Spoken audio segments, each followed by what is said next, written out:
Friends, मैं आपका आपके चैनल द इंस्टीट्यूट एकेडमी में स्वागत करता हूं। आज मैं आपके लिए लूसेंट फिजिक्स से लेक्चर नंबर 9 लेकर आया हूं।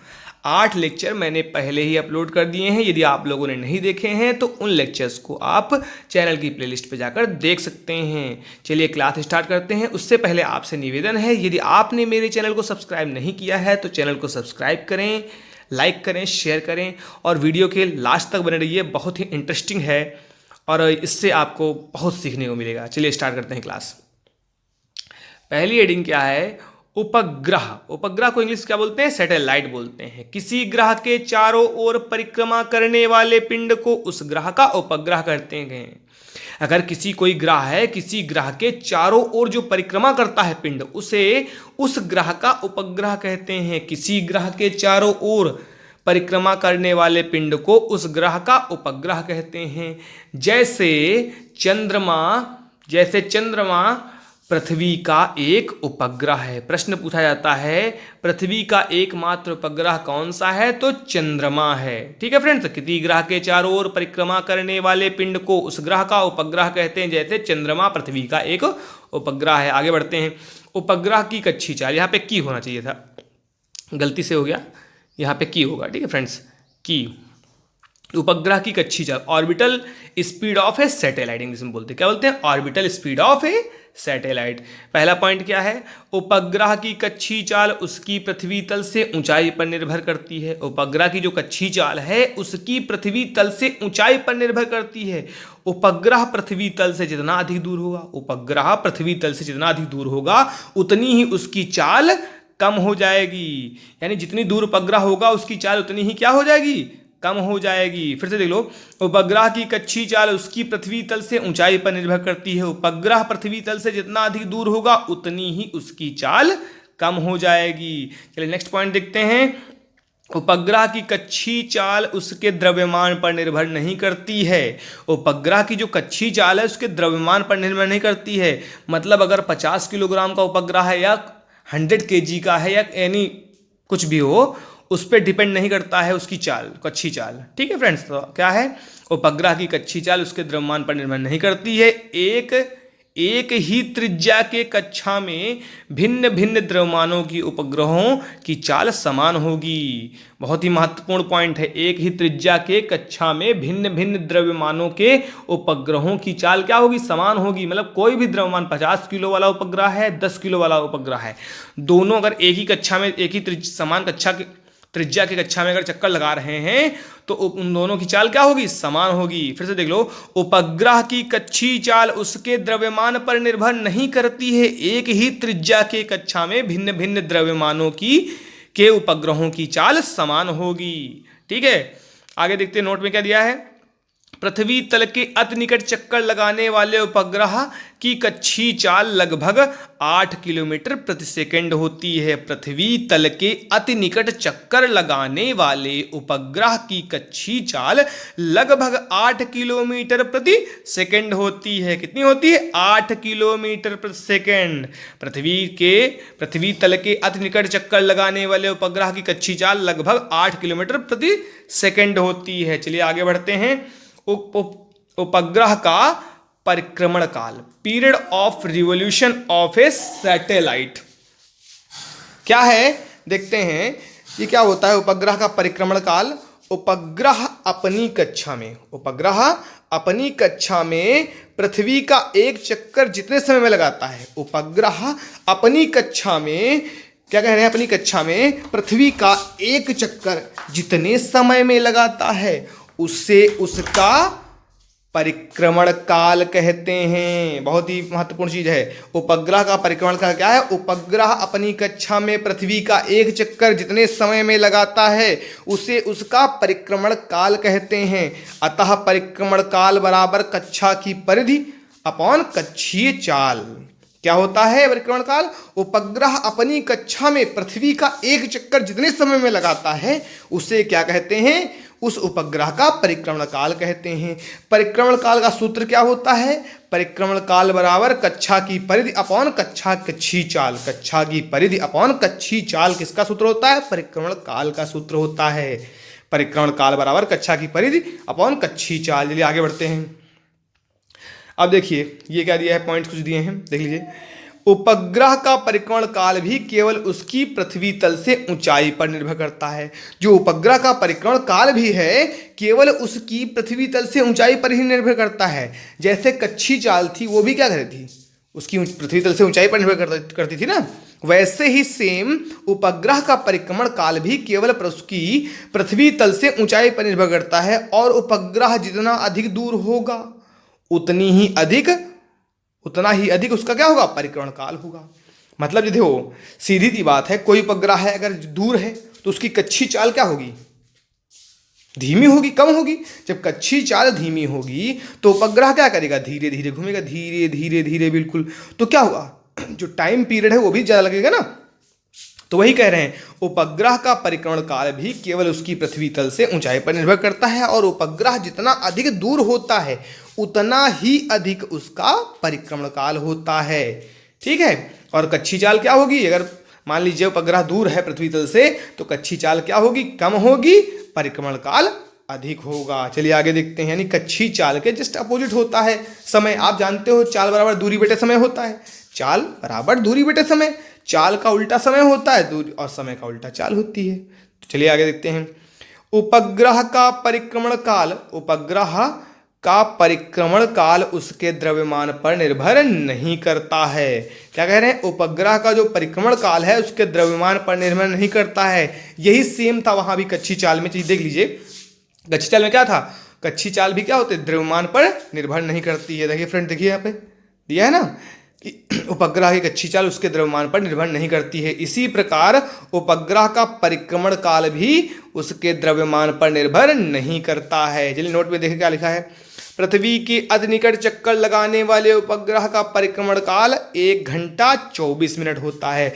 पृथ्वी के अति निकट, जो सबसे नजदीक है पृथ्वी के उपग्रह, उसका परिक्रमण काल कितना होता है, 1 घंटा 24 मिनट। मतलब तात्पर्य यह है 1 घंटा 24 मिनट में पृथ्वी का एक चक्कर वो उपग्रह लगा देता है जो सबसे नजदीक है। और पृथ्वी के अति निकट उपग्रह की कच्छी चाल क्या होती है, 8 किलोमीटर प्रति सेकंड होती है ना, 8 किलोमीटर प्रति सेकंड। देखो ऊपर दिखाया था ना 8 किलोमीटर प्रति सेकंड। ठीक है फ्रेंड्स, तो क्या है, फिर से देख लो एक बार। पृथ्वी की अति निकट चक्कर लगाने वाले उपग्रह का परिक्रमण काल 1 घंटा 24 मिनट होता है। आगे देखते हैं। भूस्थायी उपग्रह जिसे इंग्लिश में बोलते हैं जियो स्टेशनरी सैटेलाइट, ऐसा उपग्रह जो पृथ्वी के अक्ष के लंबवत तल में पश्चिम से पूर्व की ओर पृथ्वी की परिक्रमा करता है तथा जिसका परिक्रमण काल पृथ्वी के परिक्रमण काल 24 घंटे के बराबर होता है, भूस्थायी उपग्रह कहलाता है। तात्पर्य क्या है, आप जानते हो पृथ्वी जो है सूर्य का चक्कर 24 घंटे में लगाती है, तो क्या है, पृथ्वी का परिक्रमण काल ही तो है वो। तो वही कह रहे हैं पृथ्वी का परिक्रमण काल कितना होता है, 24 घंटा होता है। उसी प्रकार बता रहे हैं कि ऐसा उपग्रह जो पृथ्वी के अक्ष के लंबवत तल में पश्चिम से पूर्व मतलब कैसे, ये क्या होता है, ये देखिए, ये ऊपर उत्तर होता है नॉर्थ, ये क्या होता है, ये वेस्ट होता है, ये ईस्ट होता है, ये साउथ होता है, ये तो होता है। तो पश्चिम की दिशा होगी नहीं, पश्चिम से पूर्व ऐसे घूमता है, पश्चिम से पूर्व की ओर पृथ्वी की परिक्रमा करता है, ऐसे ऐसे। ठीक है फ्रेंड्स, पश्चिम से पूर्व की ओर पृथ्वी की परिक्रमा करता है तथा जिसका परिक्रमण काल पृथ्वी के परिक्रमण काल यानी 24 घंटे के बराबर होता है, भूस्थायी उपग्रह कहलाता है। अक्ष के लंबवत, जैसे मान लीजिए पृथ्वी है, आपको पता है ध्रुवों पर चिपटी हुई में पृथ्वी है, अंडाकार में पृथ्वी है ना, तो क्या हुआ, ये एक एक्सिस हो गया, एक एक्सिस ये हो गया। वही बता रहे हैं इसके लंबवत जो है पृथ्वी के अक्ष के लंबवत तल में। ठीक है फ्रेंड्स, तो फिर से एक बार देख लेते हैं। ऐसा उपग्रह जो पृथ्वी के अक्ष के लंबवत तल में पश्चिम से पूर्व की ओर पृथ्वी की परिक्रमा करता है तथा जिसका परिक्रमण काल पृथ्वी के परिक्रमण काल 24 घंटे के बराबर होता है, भूस्थायी उपग्रह कहलाता है। आगे पॉइंट देखते हैं क्या है। यह उपग्रह पृथ्वी तल से लगभग 36,000 किलोमीटर की ऊंचाई पर रहकर पृथ्वी का परिक्रमण करता है। कौन सा उपग्रह, यह उपग्रह मतलब तात्पर्य क्या है, यह उपग्रह का तात्पर्य है भूस्थायी उपग्रह से। भूस्थायी उपग्रह पृथ्वी तल से लगभग 36,000 किलोमीटर की ऊंचाई पर रहकर पृथ्वी का परिक्रमण करता है। भूस्थायी उपग्रह क्या करता है, पृथ्वी तल से लगभग 36,000 किलोमीटर की ऊंचाई पर रहकर पृथ्वी का परिक्रमण करता है। चलिए आगे देखते हैं। भूतुल्यकालिक उपग्रह या भूतुल्यकालिक कक्षा में संचार उपग्रह स्थापित करने की संभावना यहाँ होगा, संभावना सबसे पहले आर्थर सी क्लार्क ने व्यक्त की थी। प्रश्न पूछा जा सकता है, भूतुल्यकालिक कक्षा में संचार उपग्रह स्थापित करने की संभावना सबसे पहले किसने व्यक्त की थी? तो किसने की थी? आर्थर सी क्लार्क ने की थी। फिर से एक बार पॉइंट देख लीजिए, भूतुल्यकालिक कक्षा में संचार उपग्रह स्थापित करने की संभावना सबसे पहले आर्थर सी क्लार्क ने की व्यक्त की थी। किसने? आर्थर सी क्लार्क ने। पूछा जाए आर्थर सी क्लार्क ने क्या किया था, तो भूतुल्यकालिक कक्षा में संचार उपग्रह स्थापित करने की संभावना सबसे पहले व्यक्त की थी। चलिए आगे बढ़ते, पलायन वेग बहुत ही महत्वपूर्ण है पॉइंट। एस्केप वेलोसिटी से पढ़ते हैं। क्या पढ़ते हैं? एस्केप वेलोसिटी पढ़ते हैं पलायन वेग को इंग्लिश में। क्या है? पलायन वेग वह न्यूनतम वेग है जिससे किसी पिंड को पृथ्वी की सतह से ऊपर की ओर फेंके जाने पर वह गुरुत्वीय क्षेत्र को पार कर जाता है, पृथ्वी पर वापस नहीं आता है। तात्पर्य यह है, अगर हम किसी पिंड को इतनी तेजी से ऐसे वेग से फेंकें कि वह पृथ्वी के गुरुत्व क्षेत्र को पार कर जाए और पृथ्वी पर वापस ना आए। अब भाई सीधी सी बात है, जब तक पृथ्वी का गुरुत्व क्षेत्र रहेगा तो कोई भी वस्तु आप ऊपर फेंकते हो तो क्या होता है? वो नीचे ही तो गिरती है, क्योंकि वो गुरुत्व क्षेत्र के अंतर्गत है। जब तक पृथ्वी का गुरुत्व क्षेत्र के अंतर्गत जो चीज रहेगी वो सीधा नीचे आएगी। अब जो गुरुत्व क्षेत्र को पार कर जाएगी वो एस्केप यानी कि पलायन, मतलब एस्केप मतलब क्या? अंतरिक्ष में पहुंच जाएगी, वो वापस नहीं आएगी। वही होता है पलायन वेग, जिस वेग से हम उसको फेंकते हैं। फिर से देख लीजिए, पलायन वेग वह न्यूनतम वेग है जिससे किसी पिंड को पृथ्वी की सतह से ऊपर फेंके जाने पर वह गुरुत्वीय क्षेत्र को पार कर जाता है, पृथ्वी पर वापस नहीं आता है। यही पलायन वेग होता है। आगे देखते हैं पलायन वेग, तो ये महत्वपूर्ण पॉइंट है ये वाला। क्या है? पृथ्वी के लिए पलायन वेग का मान कितना है? 11.2 किलोमीटर प्रति सेकंड होता है। ये प्रश्न पूछा जाता है, पृथ्वी के लिए पलायन वेग का मान कितना है? तो 11.2 किलोमीटर प्रति सेकंड है। पृथ्वी के लिए पलायन वेग का मान 11.2 किलोमीटर प्रति सेकंड है। अर्थात पृथ्वी तल से किसी वस्तु को 11.2 किलोमीटर प्रति सेकंड या इससे अधिक वेग से ऊपर किसी भी दिशा में फेंका जाए तो वस्तु फिर पृथ्वी तल पर वापस नहीं आएगी। बता रहे हैं, किसी वस्तु को 11.2 किलोमीटर प्रति सेकंड या इससे अधिक वेग से ऊपर की ओर किसी भी दिशा में फेंका जाए तो वस्तु पृथ्वी तल पर वापस नहीं आएगी, अर्थात वो गुरुत्वीय क्षेत्र को पार करके निकल जाएगी। ठीक है फ्रेंड्स, आगे देखते हैं। अब कक्षी चाल, उपग्रह के लिए कक्षी वेग क्या होता है? VO। ओ क्यों पढ़ते हैं? ओ मतलब ऑर्बिटल मतलब कक्षी होता है ना, ऑर्बिटल मतलब क्या होता है? कक्षा होता है। तो ऑर्बिटल वेलोसिटी मतलब क्या होता है? कक्षी वेग। तो VO मतलब क्या है? ऑर्बिटल वेलोसिटी यानी कक्षी वेग। तो VO बराबर √GRE, स्मॉल g क्या है? गुरुत्वीय त्वरण है आपका। RE क्या है? ये RE ये पृथ्वी की त्रिज्या है। RE मतलब R मतलब त्रिज्या, E मतलब अर्थ की त्रिज्या। ठीक है, तो VO बराबर क्या? √GRE। VO बराबर √GRE होता है कक्षी वेग का व्यंजक। तथा पृथ्वी तल से पलायन वेग क्या होता है? VE बराबर √2GRE होता है। पृथ्वी के तल के से पलायन वेग का व्यंजक क्या होता है? VE बराबर √2GRE। देखो यहाँ पे अंतर थोड़ा सा जरा सा है बिल्कुल।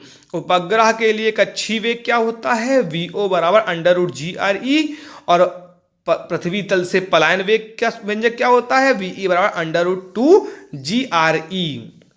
अगर हम इसको देखें इसको ऐसे तोड़े, हम इसको ऐसे भी लिख सकते हैं ना, VE बराबर √2 ऐसे लिखा रहे तो, और बाजू में ही √GRE लिख देते हैं। क्यों फ्रेंड्स? GRE लिख दोगे तो ये GRE है क्या? ये VO ही तो है। क्यों? तो हम VE बराबर लिख सकते हैं ना √2 × VO लिख सकते हैं ना। तो वही आगे दिया है अतः VE बराबर √2VO, अर्थात पलायन वेग कक्षी वेग का √2 गुना होता है। क्या बता रहे हैं? अर्थात पलायन वेग कक्षी वेग का √2 गुना होता है। इसलिए यदि किसी उपग्रह का कक्षी वेग को √2 गुना अर्थात 41% बढ़ा दिया जाए तो वह उपग्रह अपनी कक्षा को छोड़कर पलायन कर जाएगा। क्या कह रहे हैं? देखो यहाँ पे दोबारा देखो, VE बराबर √2 VO अर्थात पलायन वेग कक्षी वेग का √2 गुना होता है। अर्थात पलायन वेग कितना होता है? कक्षी वेग का √2 गुना होता है। इसलिए यदि किसी उपग्रह के कक्षी वेग को √2 गुना अर्थात 41% बढ़ा दिया जाए तो वह उपग्रह अपनी कक्षा को छोड़कर पलायन कर जाएगा। तो उपग्रह क्या हो जाएगा? अपनी कक्षा छोड़कर पलायन कर जाएगा। ठीक है फ्रेंड्स, चलिए friends, thanks for watching my video. Next video में मिलते हैं। Bye bye.